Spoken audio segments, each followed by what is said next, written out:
work for Jul14. It's a charity working in prisons in the northeast.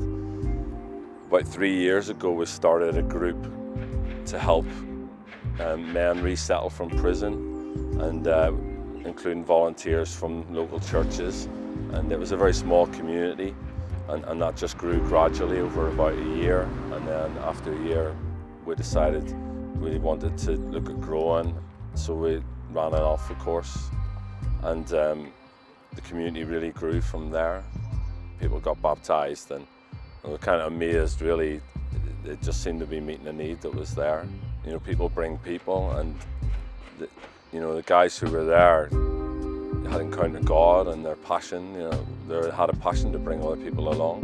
In prison, there's a surprising openness to faith and an honesty about struggle, personal struggles and things that you've done wrong in your life, and just a sort of candid honesty. And I think in church, church tends to be very middle class, and there's just, I think it's just the cultural gap is too big, the way people speak, and culturally it's like a chasm really between the two.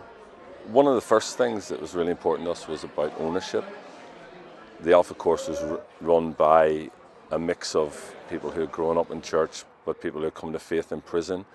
And one of the most important things was that the ownership was as much with everybody. So this was an Alpha course being put on as much by guys who had come to faith in prison as by, those of us who had worked with them and were supporting them in their faith when they got out. Well, it's the first church I've ever really been to, really, and it's just so warming, and the people in there are so friendly. It's just a lovable church, and I'm just pleased to be there. It's brought me a lot closer to God, just seeing other people get blessed all the time, and seeing people. I've seen that many people come to God in this church. It's just been absolutely mind-blowing, People have brought people, so it's become more diverse as it's grown, and that's been a real strength, because it hasn't lost that kind of realness and earthiness and rawness that people come with, but it hasn't become a ghetto either. It hasn't become somewhere that's labelled as an ex-offenders church, and we resisted it being described as such, and as it's grown, it became obvious that it wasn't going to be a springboard to church, but it was a new expression of church. And one of the most important things is the transformation for those who've come from established church to be involved, as much as those who've come from prison or the community from maybe a background of crime and drugs, that there's as much learning and transformation has taken place in Christians who've grown up in church or been Christians maybe for a long time.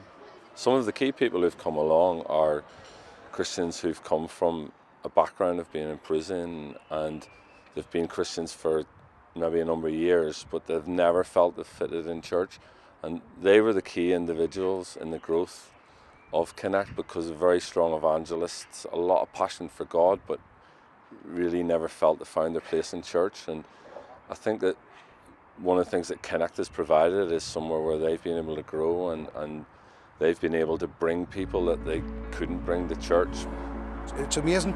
It's totally amazing, to see people from the same culture with the same kind of fire, right? Because I feel as though like mainstream churches, they haven't got what this has got. They're not equipped. But this place seemed to be equipped for people like me and people from like me in a background of crime. The same people, same culture, the same people who wouldn't fit in mainstream church actually were loving it here. I've been on the same road as the young'uns that come here, and I know the score, I know where they've been. They're just so awesome, and I just want to show them what God's got for them. It's unbelievable. He's just got so much for them, and for them to find out that, right, and understand it, right, and get it, right, is awesome, because you can see it, and then you see how they grow.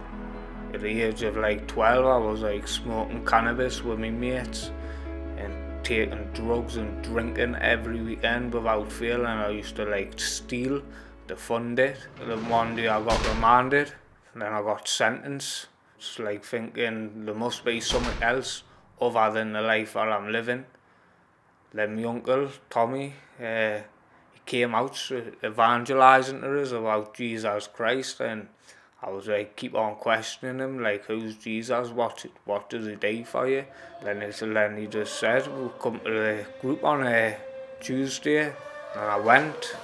Like, I thought it would have been a bunch of old people, but it was full of people from my background, and that's what made us go more, because I wouldn't keep on coming if there was just loads of good people who just judge you. If Connect didn't exist, like, I would just go back to my old life. Like, I would keep on robbing, I would keep on taking drugs. It's only through Connect that I'm like starting to search for God. Like I felt like God has found me, and this is the only reason, because I want to change my life. And I know Jesus Christ is the only way forward. When I left school, I kind of went off the rails, just decided to make my own way in life, and I started drinking a lot of alcohol and going into town a lot, and just, it was crazy. And then I went on a 4-day bender on my 19th birthday, and I came here on the Tuesday and I never left. If I hadn't found Connect and came to Connect on that night, I probably wouldn't be here today. I used to like walk home at 4 or 5 o'clock in the morning with near enough no clothes on, and walk down like alleyways and stuff like that, and anything could have happened at any given time. And to be honest, if I hadn't found Connect and I hadn't found God and the people that I've got around us today, I definitely wouldn't be here. Making disciples is our main goal, to be honest. And the issues that you face in discipling people are just more in your face maybe than you get in church. The issues of drugs and difficult relationships, sometimes social services being involved in people's lives. But it's really, discipleship's about going on a journey with people and being real, and not overreacting when things go wrong in people's lives, but just letting them know that the support and the community is there constantly. And we have been through a lot of ups and downs with some people, but what we've seen is that this is a community that people come back to even when they relapse on drugs or things go wrong in their life. From my point of view, church is about gathering people, and where God fills that with His Spirit, and that's definitely what's happening at Connect. And it has developed its own kind of character, and right from the start, and that's something I think that God has done. And I think it's about guarding that DNA and seeing that God is doing something that is about building people together, but in the power of the Holy Spirit. And we're involved in supporting the development of Connect communities in Sunderland and Durham as well. And one of the things is that we want to make sure that the DNA that God has produced here is going to be produced there as well. And one of the things is that people who've become Christians here are now serving in those other communities and kind of bringing that passion, and that we've found here. So we're not trying to create a new denomination, but it definitely is a new expression of church.